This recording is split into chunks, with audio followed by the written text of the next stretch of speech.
एकत्र लढणार आहे। भाजपच्या विरोधात सगळे पक्ष एकवटल्याचं पाहायला मिळतंय। पनवेलमध्ये आता आघाडीचा जागा वाटपाचा तिढा सुटल्याचंही पाहायला मिळतंय।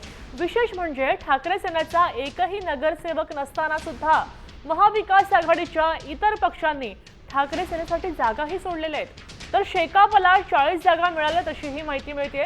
शेकापचे माजी आमदार बाळाराम पाटील यांनी दिली आहे।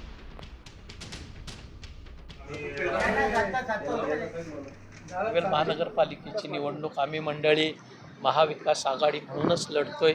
शेतकरी कामगार पक्ष, काँग्रेस, राष्ट्रवादी काँग्रेस, शिवसेना, मनसे, समाजवादी पक्ष, रिपब्लिकन चळवळीतले विविध गट आणि त्याचसोबत पनवेलमध्ये मोठ्या संख्येनं कार्यरत असलेल्या सामाजिक संघटना या साऱ्यांना बरोबर घेऊन ही निवडणूक आम्ही लढायला मागतोय।